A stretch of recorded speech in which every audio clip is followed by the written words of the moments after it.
Visakha వాజీ news కు స్వాగతం. నేను జ్యోతి. ముందుగా హెడ్లైన్స్ చూద్దాం. సంక్షేమ పాలనను అందించిన నిజమైన నాయకుడు స్వర్గీయ ఎన్టీ రామారావు అన్న టీడీపీ నాయకులు. మాజీ ముఖ్యమంత్రి ఎన్టీఆర్ 101వ జయంతిని పురస్కరించుకుని ఘన నివాళులర్పించిన మాజీ ఎమ్మెల్యే పల్లా శ్రీనివాసరావు, ఎమ్మెల్సీ వేపాడ. పేద బడుగు బలహీన వర్గాలకు సముచిత స్థానాన్ని కల్పించింది సీఎం జగన్మోహన్ రెడ్డి. విశాఖపట్నం పర్యటనలో భాగంగా రాష్ట్ర గ్రంథాలయ చైర్మన్ శేషగిరిరావు వ్యాఖ్య.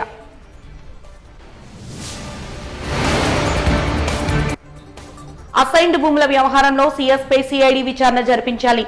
596 జీవో రద్దు చేయాలన్న జనసేన కార్పొరేటర్ పీతల మూర్తి యాదవ్.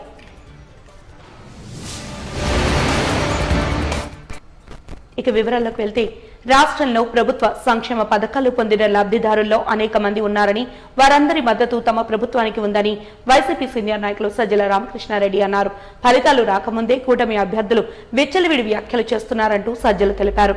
తాడేపల్లిలోని క్యాంపు కార్యాలయంలో నిర్వహించిన విలేకరుల సమావేశంలో ఆయన మాట్లాడారు. దాని మీద రిప్రజెంట్ చేశాము. ఎప్పుడు లేనిది ఈసారి టీడీపీ వాళ్ళు పోస్టల్ బ్యాలెట్ అనగానే ఉద్యోగులంతా జగన్మోహన్ రెడ్డి గారికి వ్యతిరేకము, లేదా వైఎస్ఆర్సీపీ వ్యతిరేకం, వాళ్ళకు వాళ్ళు కాకులు లెక్కలు వేసుకొని ఉద్యోగులు అనేవాళ్ళు ఈ సమాజంలో భాగము, వాళ్ళు అట్టడుగోగాల నుంచి వచ్చింటారు, వాళ్ళ కుటుంబాలకు సంబంధించిన వాళ్ళు, స్నేహితులు, బంధువులు, వాళ్ళు వ్యవసాయదారులు, లేదా ప్రభుత్వం బెనిఫిట్స్ పొందుతున్న వాళ్ళు, అన్నీ ఈ సొసైటీలో పార్ట్గా ఒక ఉద్యోగి అయినా ఈ రియాక్ట్ అవుతాడు తప్ప ఉద్యోగి అనేది క్లాస్ కాదు, అది ఒక క్యాస్ట్ కాదు.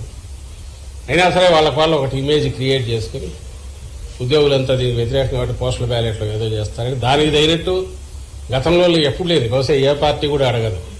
ఆ బ్యాలెట్ అనేది ఉంటే చాలు, మిగిలిన ఏది అక్కర్లేదంటూ కూడా ఈ మధ్య రిప్రజెంటేషన్ ఇచ్చినట్టున్నారు ఆ ఆశతో. కానీ అది చల్లదు. యాక్చువల్ మీరు అట్లా చూసుకుంటే నాకు గుర్తుండి మా గుంటూరులోనే 6,000 7,000 postal ballot out right cover మీద నంబర్ లేదని రిజెక్ట్ చేసినట్టు నాకు గుర్తు, సీరియల్ నెంబర్ లేదని. అట్లా కూడా చేశారు. ఈసారి ఏమో ఏది వద్దని వాళ్ళే అడుగుతున్నారు. ఈసీఐ ఏ గైడ్ లైన్స్ ఇచ్చినా దేశం అంతా ఎట్టుంటే అట్లా ఫాలో అయితే సరిపోతుంది. మాకైతే దాని మీద ఎలాంటి ప్రత్యేకమైన కోరిక లేదు. అయితే దేశం అంతా ఉన్నది ఇక్కడ ఫాలో కమ్మంటున్నాం. ఇక్కడ ఏదో వేరే డిఫరెంట్గా ఉన్నది, దాని మీద రిప్రజెంటేషన్ కూడా ఇచ్చాం. అది తీసి, ఎందుకంటే that కాంట్రావిన్స్ the spirit of ECI ఇచ్చిన దాన్ని, కాబట్టి దాన్ని తీసేయమని అడిగాము. అట్లా చేయకుండా ఉంటే బాగుండేది. మరి ఎందుకు చేశారో వాళ్ళే ఈసీఐ చెప్పాలి.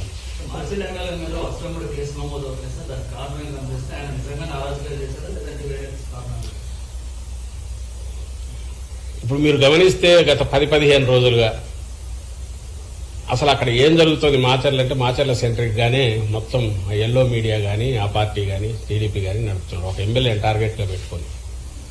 ఈ నేపథ్యంలో 2 చెప్పారు.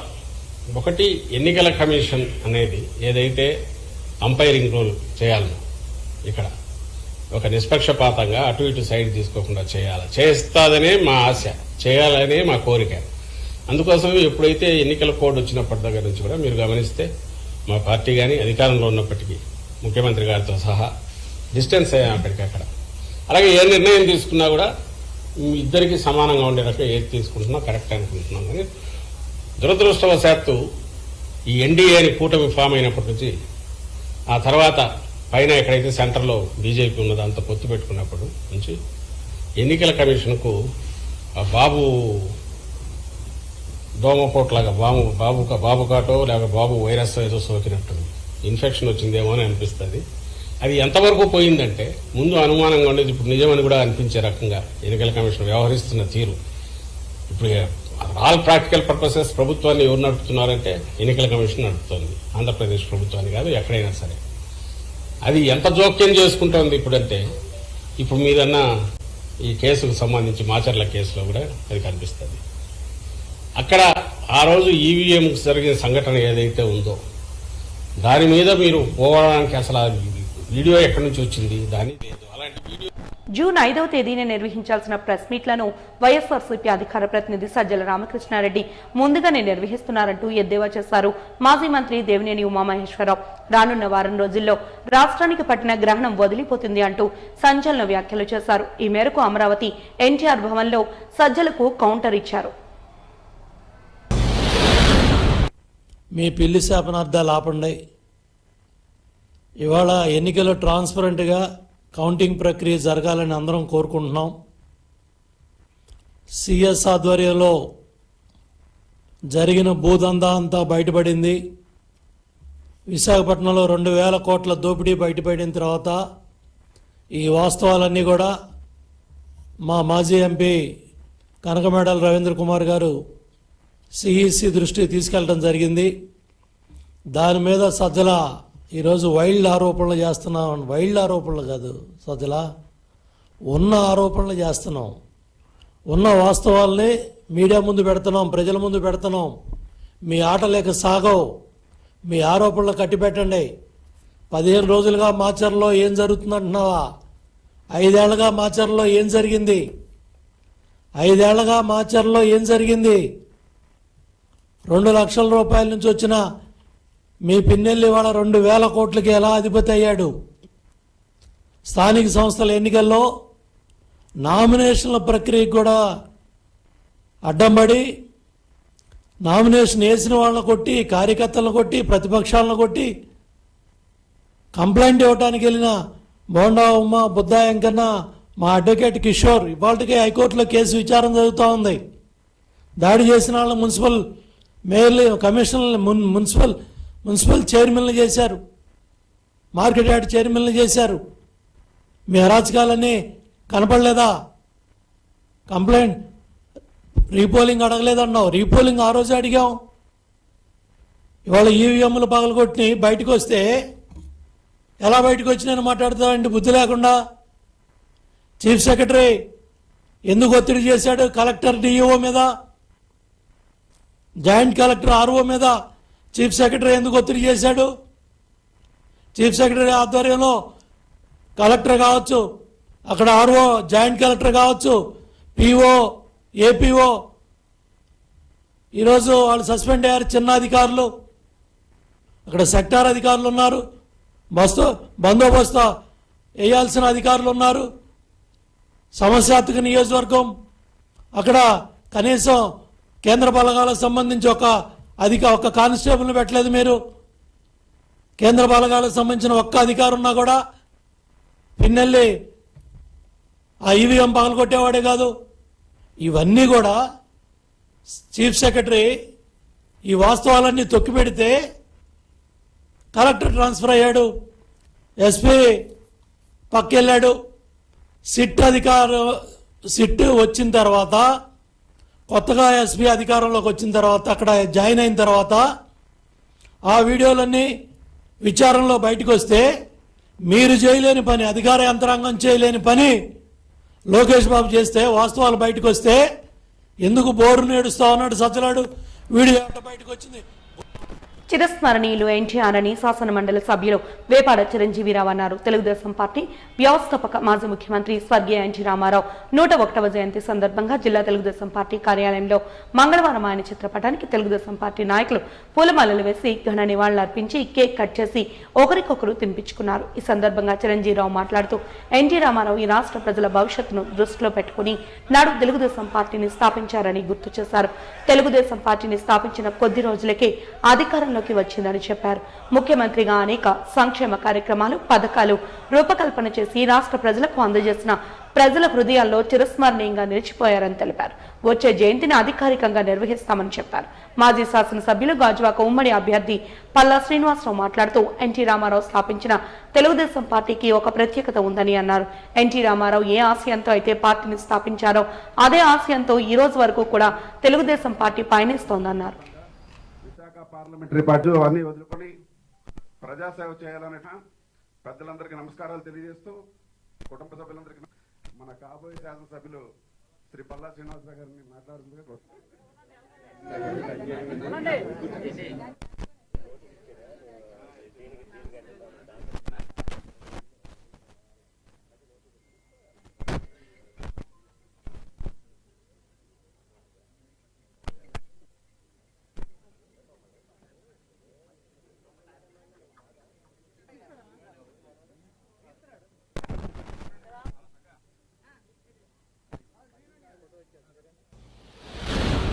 అర్పిస్తున్నాం. ఎన్టీ రామారావు గారిని యుగ పురుషుడు, శక పురుషుడు అని పిలుస్తూ ఉంటాం. ఎందుకంటే ఆయన చిత్రరంగంలో, చిత్ర పరిశ్రమలో ఆయన పోషించిన పాత్రలు సాంఘికము, జానపదం, పౌరాణికము. ఇక పౌరాణిక పాత్రలు అయితే ఆయన పోషించిన ప్రతి పాత్ర కూడా పరకాయ ప్రవేశం చేసి ఇప్పటికీ కృష్ణుడంటే ఎన్టీఆర్ లాగే ఉంటారు, భీముడంటే ఎన్టీఆర్ లాగే ఉంటారు, దుర్యోధనుడు అంటే ఎన్టీఆర్ లాగే ఉంటారు అని అంత అద్భుతంగా ఆయన పాత్రలు పోషించారు. ఇప్పటికీ ఎన్టీ రామారావు గారి పాత్రకి ప్రత్యామ్నాయం ఈరోజు ఆంధ్రప్రదేశ్లో లేదంటే అది ఎన్టీఆర్ యొక్క గొప్పతనం అనేది చెప్పాలి. ఇక రాజకీయాల్లోకి వచ్చేసరికి తెలుగు జాతి, తెలుగు ప్రజల ఆత్మ గౌరవము ఢిల్లీలో తాకట్టు పెడుతున్న వేళ తెలుగుదేశం పార్టీని ఏర్పాటు చేసి తెలుగు ప్రజల ఆత్మ గౌరవాన్ని కాపాడింది ఎన్టీ రామారావు గారు. అందుకే తెలుగు ప్రజలకు స్ఫూర్తి ఎన్టీఆరే, తెలుగు ప్రజల యొక్క కీర్తి ఎన్టీఆరే. ఎన్టీఆర్ తెలుగుదేశం పార్టీని స్థాపించి అతి కొద్ది కాలంలో 9 నెలల్లో, మనకు తెలుసు 9 నెలల్లో ఒక స్త్రీకి, ఒక బిడ్డకి జన్మనివ్వగలదు. కానీ 9 నెలల్లో నందమూరి తారక రామారావు గారు తెలుగు జాతికి ఒక గౌరవాన్ని, ఒక ఆత్మవిశ్వాసాన్ని తీసుకొచ్చిన ఘనత ఖచ్చితంగా ఎన్టీ రామారావు గారిదే. ఎన్టీ రామారావు గారు సంక్షేమ పాలకుడు. ఎన్టీ రామారావు గారు కళ్ళతో చూసి ఆయన ముఖ్యమంత్రి అయిన తర్వాత ఆయన ప్రయాణం చేస్తూ ఉన్నప్పుడు రోడ్డు మీద గూడు లేకుండా ఉన్న పేదలు చూసి, తిండి లేకుండా ఉన్న పేదలు చూసి, పేదలకి కూడు గూడు గుడ్డ లేని నాడు అసలు పాలకుడికి అర్థమే లేదని భావించి ఈరోజు ఆంధ్రప్రదేశ్ రాష్ట్రంలో పేదలకి పక్కా గూడును నిర్మించిన ఘనత ఎవరిదంటే ఎన్టీ రామారావు గారిదే. కిలో ₹2 బియ్యం పథకం ఇప్పటికీ కూడా ఆంధ్రప్రదేశ్ రాష్ట్రానికి అన్న వరము ఏది అంటే కిలో ₹2 బియ్యం పథకమే. కాబట్టి సంక్షేమానికి మారుపేరు శ్రీ ఎన్టీ రామారావు గారు.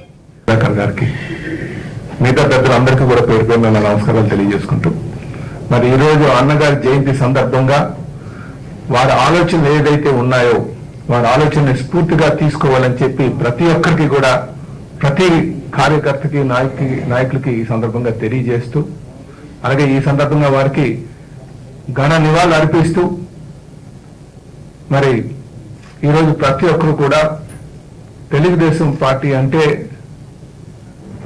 పేదలకి, బలుగు బలహీన వర్గాలకి రాజకీయ చైతన్యం కల్పించడానికి ముఖ్యంగా పెట్టినటువంటి పార్టీగా భావించాల్సినటువంటి అవసరం ఉందని కూడా ఈ సందర్భంగా తెలియజేస్తున్నారు.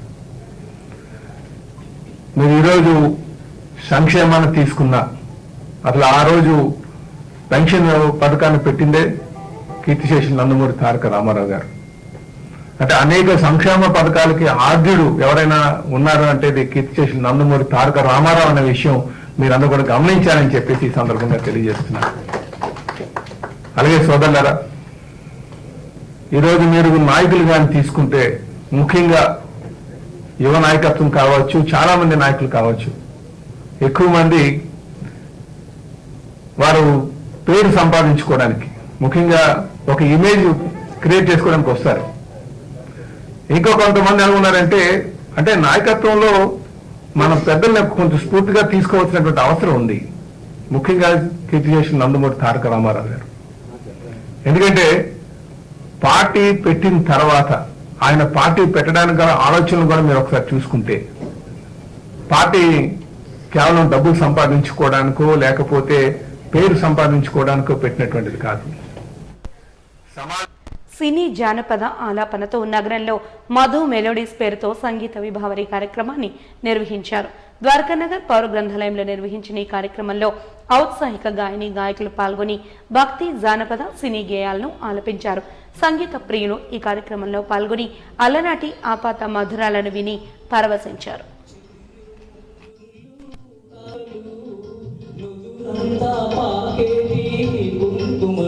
ఒక చిన్న కోరిక చెప్పేసే వేళ, మనసులో ఊహకనులు కనిపెట్టే వేళ, చెవిలో ఒక చిన్న కోరిక చెప్పేసే వేళ, మిసిమి మిసిమి పెదవులు తొనికేనని, మిసిమి మిసిమి పెదవులు తొనికేనని, ఏకాంతంలో ఏమేమో అని చుక్కలతో చెప్పాలని ఏమని ఇటు చూస్తే తప్పని ఎందుకని బంగినపల్లి మామిడి పండు రంగు మీదుంది చిలకే ముట్టడి జామ పండు సిగ్గుపడుతుంది బంగినపల్లి మామిడి పండు రంగు మీదుంది చిలకే ముట్టడి జామ పండు సిగ్గు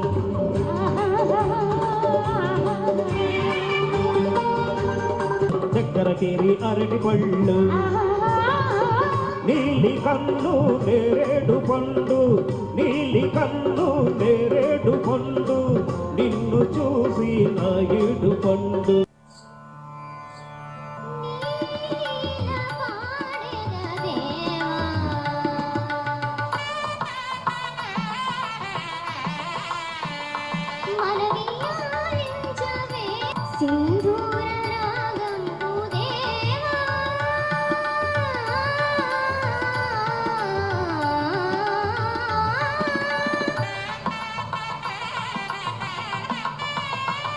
దివ్య శృంగార భావం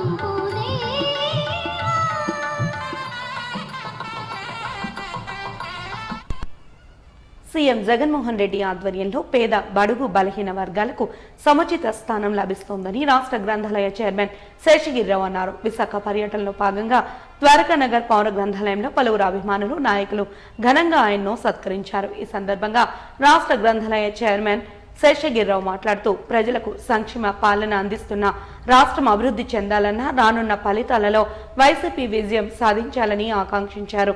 పేదలకు సంపూర్ణ స్థాయిలో ప్రభుత్వం నుండి మద్దతు అందుతోందని, కేవలం వైసీపీ హయాంలోనే ఇది సాధ్యమైందని తెలిపారు. కార్యక్రమంలో పలువురు వైసీపీ నాయకులు అభిమానులు పాల్గొన్నారు.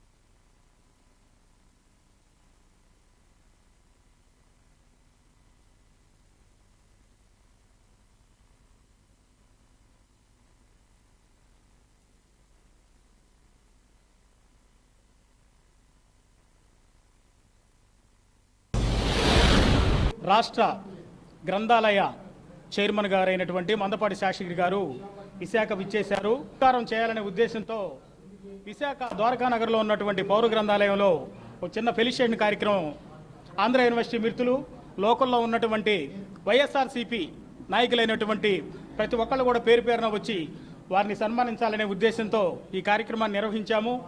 ఈ మధ్యకాలంలో రీసెంట్గా జరిగినటువంటి పార్టీ పరిణామాల్లో శ్రీ మందపాటి శాస్త్రి గారిని పులిబెందులు పులిపెట్టైనటువంటి మన గౌరవ ముఖ్యమంత్రి వర్యులు శ్రీ వైఎస్ జగన్మోహన్ రెడ్డి గారు పెద్ద జిల్లా అయినటువంటి రాష్ట్రంలోనే అతిపెద్ద జిల్లా అయినటువంటి గుంటూరు జిల్లాకి వైఎస్ఆర్సీపీ పార్టీ అధ్యక్షుడిగా పగ్గాలు చేతికి అందించడం జరిగింది. వారిని తన యొక్క భుజస్కంధాల మీద ఈ పార్టీని, ఈ జిల్లాలో ఉన్నటువంటి వివిధ వర్గాల్ని, వివిధ సామాజిక వర్గాలను మొత్తాన్ని కూడా కూడగట్టి వైఎస్ఆర్సీపీ పార్టీని బలోపేతం చేయడానికి వారి మీద ఉంచినటువంటి నమ్మకాన్ని ఖచ్చితంగా మందపాటి శాస్త్రి గారు, ముఖ్యమంత్రి గారు ఏ దృష్టితో అయితే, ఏ కోణంతో అయితే ఇచ్చారో దాన్ని ఖచ్చితంగా ఫుల్ఫిల్ చేస్తారని, అలానే రాష్ట్రంలో గ్రంథాలయ వ్యవస్థని మంచిగా రానున్న రోజుల్లో మంచిగా డెవలప్ చేసి వాటికి ఏమి ఇన్ఫ్రాస్ట్రక్చర్ కావాలో వాటన్నిటిని కూడా మందపాటి శాస్త్రి గారు దృష్టి సారిస్తారనే ఒక నమ్మకంతో అతి చిన్న సామాజిక వర్గమైనటువంటి ఒక ఎస్సీ సామాజిక వర్గమైనటువంటి వ్యక్తికి ఈ యొక్క బాధ్యతలు అప్పచెప్పడం ఈ విశాఖ తరఫున మేము ముఖ్యమంత్రి వారికి ధన్యవాదాలు తెలియజేస్తా ఉన్నాం. అలానే ఈరోజు ఈ కార్యక్రమాన్ని సక్సెస్ చేసినటువంటి ప్రతి అన్నకు, ప్రతి బ్రదర్కి, వివిధ సామాజిక వర్గాల అందరికీ కూడా మా తరఫున వారికి ధన్యవాదాలు తెలియజేస్తున్నాం. చాలా సంతోషం. విశాఖపట్నంలో ఇక్కడికి వచ్చిన సందర్భంగా నా మిత్రులంతా, మిత్రులే కాదు నా సహచరులు, నా కుటుంబ సభ్యులు వీరి యొక్క ఆత్మీయతని ఈ విధంగా నాకు గౌరవ స్థానాన్ని కల్పించి గౌరవప్రదంగా నన్ను ఇక్కడ మీ అందరి ముందు నిలబెట్టినందుకు మనస్ఫూర్తిగా ధన్యవాదాలు తెలియజేస్తూ అట్లాగే ఈ రాష్ట్ర ప్రీతం ముఖ్యమంత్రి వర్యులు రాష్ట్రంలో ఉన్న పేద ప్రజల కోసం, బడుగు బలహీన వర్గాల కోసం తను తపన పడుతున్న విధానాన్ని నాలాంటి వాళ్ళ ద్వారా, నాలాంటి సామాన్యుల ద్వారా ప్రజల్లోకి ఒక గౌరవంగా పంపించే వాతావరణాన్ని కల్పించిన జగన్మోహన్ రెడ్డి గారికి మనస్ఫూర్తిగా ధన్యవాదాలు తెలియజేస్తూ, గుంటూరు జిల్లా వైఎస్ఆర్ కాంగ్రెస్ పార్టీ అధ్యక్షుడిగా జగన్మోహన్ రెడ్డి గారిని నన్ను నమ్మి నాకు ఒక బాధ్యత, ఒక అవకాశం, ఒక గౌరవాన్ని కల్పించిన జగన్మోహన్ రెడ్డి గారి నమ్మకాన్ని వమ్ము చేయకుండా నా శ్రమ ద్వారా, నా హార్డ్ వర్క్ ద్వారా పార్టీని బలోపేతం చేయడానికి నా వంతు తప్పనిసరిగా 24 గంటల్లో 20 గంటలు పార్టీ కోసమే పనిచేయడానికి ముందుంటాను. తప్పకుండా ఈ రాష్ట్ర ముఖ్యమంత్రిగా మరలా రెండోసారి పేదల ఉన్నతి కోసం, పేదల అభ్యున్నతి కోసం జగన్మోహన్ రెడ్డి గారు ముఖ్యమంత్రిగా కాబోతూ ఉన్నారు. ఇది పేదల పండుగ. పేదల కోసం జగన్మోహన్ రెడ్డి గారు ముఖ్యమంత్రి అవుతున్న సందర్భంగా పేదలంతా ముందుకొచ్చి జగన్మోహన్ రెడ్డి గారిని బలోపేతం చేసుకోవాల్సిన అవసరం ఉంది అని ఈ సందర్భంగా తెలియజేస్తూ, తప్పనిసరిగా జగన్మోహన్ రెడ్డి గారి పాలనలో మాత్రమే పేదల యొక్క అభ్యున్నతి, ఆత్మగౌరవం, ఒక సమున్నత స్థానం దొరుకుద్ది అని ఈ సందర్భంగా తెలియజేస్తూ, జగన్మోహన్ రెడ్డి గారు నిండు నూరేళ్లు ఆయురారోగ్యాలతో ఈ రాష్ట్ర ప్రజలకు మంచి పాలన అందించాలని మనస్ఫూర్తిగా కోరుతున్నాను. Journalist sports association of Andhra Pradesh వ్యవస్థాపక అధ్యక్షుడు సోడిశెట్టి దుర్గారావు 2వ వర్ధంతి సందర్భంగా Durga Rao 2024 memorial cricket tourney June 2న నిర్వహిస్తున్నట్లు జేసబ్ state organizing secretary Valmiki Nagaraju తెలిపారు. విజయ్ ప్రెస్ క్లబ్ లో జరిగిన మీడియా సమావేశంలో నాగరాజు మాట్లాడుతూ, అకాల మరణం చెందిన సోడిశెట్టి దుర్గారావు 2వ వర్ధంతి జూన్ 2వ తేదీన అక్కేపాలెం పోర్టు స్టేడియంలో నిర్వహిస్తున్నట్లు తెలిపారు. అందులో భాగంగా క్రికెట్ టోర్నీ నిర్వహిస్తున్నామని, కళాకారులు team, professional videographers team, journalist టీంలు పాల్గొంటాయని పేర్కొన్నారు. క్రీడాకారులకు అల్పాహారం, భోజన వసతిని కూడా కల్పించామని, జర్నలిస్టులందరూ విచ్చేసి ఈ కార్యక్రమాన్ని జయప్రదం చేయాలని కోరారు. లెన్స్ హార్ట్ అధినేత వివి నాయుడు, డాక్టర్ ఫణీంద్ర రెడ్డి ఆధ్వర్యంలో ఉచిత మెడికల్ క్యాంపులను కూడా ఏర్పాటు చేస్తున్నామని తెలిపారు. పార్టిసిపేట్ చేయడం చాలా సంతోషంగా ఉంది. దీంట్లో కూడా మమ్మల్ని భాగస్వామ్యం చేసినందుకు చాలా కృతజ్ఞతలు తెలుపుకుంటున్నాను నాగరాజు గారికి. అండ్ ఇన్ని సంవత్సరాలుగా నా వెనకాల ఉండి నడిపిస్తున్న శ్రీనిబాబు గారికి కృతజ్ఞతలు తెలుపుకుంటున్నాను. అలాగే pen association, journalist association Andhra Pradesh బడే ప్రభాకర్ గారు సూచనల మేరకు ఈ ఒక టీంని మేము రెడీ చేసుకుంటున్నాం. ప్రతి ఇప్పటి నుంచి కంటిన్యూగా మేము కూడా క్రికెట్ మ్యాచ్ మా పెన్ అసోసియేషన్ నుంచి ప్రతి దగ్గర కూడా మనం పార్టిసిపేట్ చేయడానికి మేము సంతోషిస్తున్నాం. ఈ కార్యక్రమాన్ని రేపు జరగబోయే 4 టీములతో పాటు మా టీం కూడా గెలిచి కప్పు తీసుకొస్తామని అనుకుంటున్నాను. Thank you. వర్ధంతి సందర్భంగా స్పోర్ట్స్ స్టేడియం వేదికగా చేసి మ్యాచ్లు నిర్వహించడం జరుగుతుంది. ప్రతి సంవత్సరం నెలకు నుండి సహాయ సహకారాలు అందిస్తున్న గంటల శ్రీనిబాబు గారికి ముందుగా ధన్యవాదాలు తెలుపుకుంటున్నాను. ఈ సంవత్సరం మ్యాచ్ జరగడానికి కూడా, ఈ టోర్నీ జరగడానికి కారణమైన మెయిన్ స్పాన్సర్ గ్రౌండ్ బుక్ చేసి జర్నలిస్ట్ క్రీడాకారులకి మరియు జరుగుతున్న టోర్నీ క్రీడాకారులకి భోజనాలు ఏర్పాటు చేసి, ఆయన వారం రోజుల నుంచి గ్రౌండ్ దొరకపోయినా శాఖితుల బయట నుంచి స్పోర్ట్స్ స్టేడియం బుక్ చేశారు. కనుక ఈ మ్యాచ్ జరగడానికి, ఈ టోర్నీ జరగడానికి మెయిన్ కారణం శ్రీనిబాబు గారు కాబట్టి శ్రీనిబాబు గారికి ముందుగా ధన్యవాదాలు తెలుపుకుంటున్నాను. అలాగే ఈ టోర్నీ జరుగుతుందని తెలిసి కో స్పాన్సర్గా పెన్ అసోసియేషన్ నుండి కమిటీ సభ్యులు మరియు ప్రధాన కార్యదర్శి లోకేష్ కుమార్ గారు ముందు వచ్చారు. వారు కూడా తమ వంతు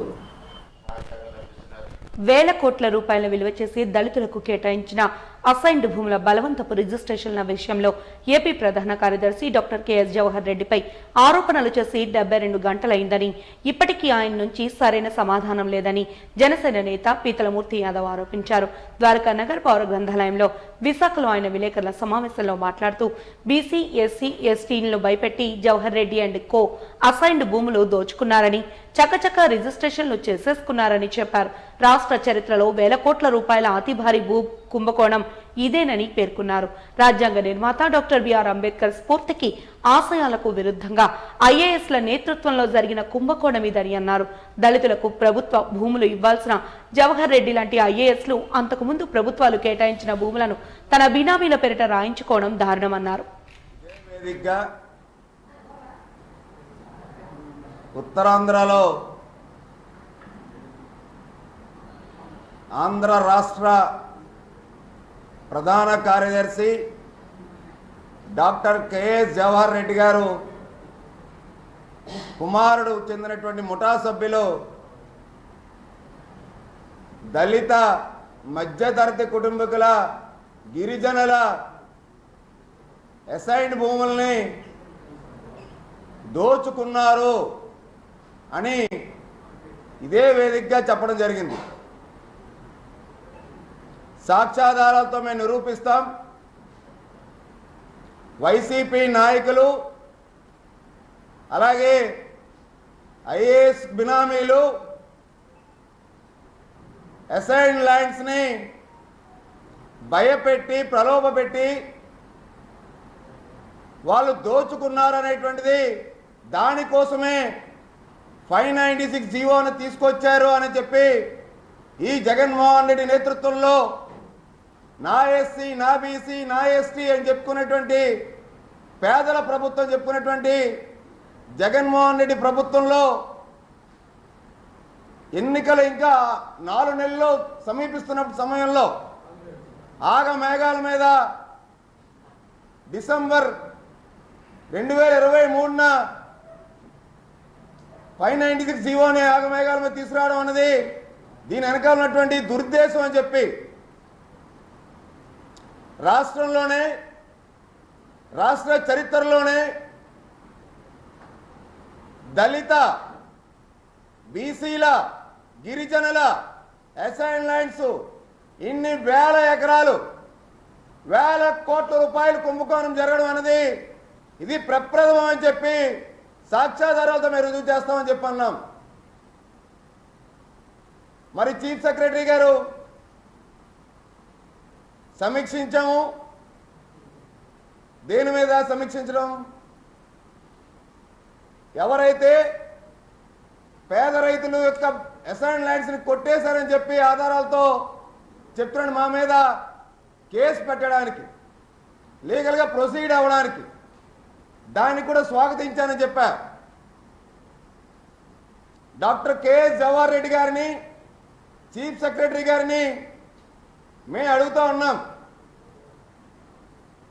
పేదల పట్టాలు ఏవైతే ఫ్రీ హోల్డ్ పట్టాలు ఇచ్చారో ఆ ఫ్రీ హోల్డ్ పట్టాలు ఆ యొక్క రైతుల దగ్గరే ఉన్నాయా, లేదంటే రిజిస్ట్రేషన్లు అయిపోయి చేయి మారిపోయి వైసీపీ నాయకుల చేతిలో ఉన్నాయా, లేదంటే మీ కుమారుడి యొక్క ముఠా సభ్యుల చేతుల్లో ఉన్నాయా, లేదంటే మీ ధనుంజయ రెడ్డి గారి యొక్క ముఠా సభ్యుల దగ్గర ఉన్నాయా, లేదంటే మీ భారతమ్మ గారి పేరు చెప్పుకొని రాయించుకొని కొట్టేసినటువంటి ముఠా సభ్యుల దగ్గర ఉన్నాయా అని చెప్పి అడిగాం ఇదే వేదికగా. 72 గంటలు అయ్యింది. రైతుల పేరు మీదే భూములు ఉన్నాయి, వాళ్ళు ఆరోపించినవన్నీ అవాస్తవాలని చెప్పి ఎందుకు రాష్ట్ర ప్రభుత్వ ప్రధాన కార్యదర్శి పడుకు చెప్పలేకపోయారు? చెప్పుంటే నేను బహిరంగంగా మీడియా సమక్షంలో ఆయన పాదావందనం చేసి క్షమాపణ చెప్తానని చెప్పి మీడియాతో ముఖంగా చెప్పారు. మరి వాజీ న్యూస్ ముగించే ముందు హెడ్లైన్స్ మరొకసారి చూద్దాం.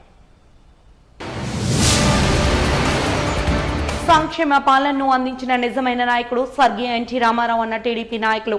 మాజీ ముఖ్యమంత్రి ఎన్టీఆర్ 101వ జయంతిని పురస్కరించుకొని ఘన నివాళులు అర్పించిన మాజీ ఎమ్మెల్యే పల్లా శ్రీనివాసరావు, ఎమ్మెల్సీ వేపాడ. పేద బడుగు బలహీన వర్గాలకు సముచిత స్థానం కల్పించింది సీఎం జగన్మోహన్ రెడ్డి. విశాఖపట్నం పర్యటనలో భాగంగా రాష్ట్ర గ్రంథాలయ చైర్మన్ శేషగిరిరావు వ్యాఖ్య.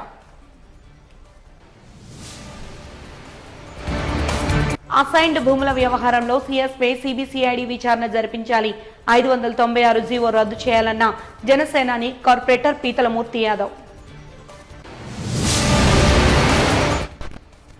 వాజీ న్యూస్ ఇంతటితో సమాప్తం. నమస్కారం.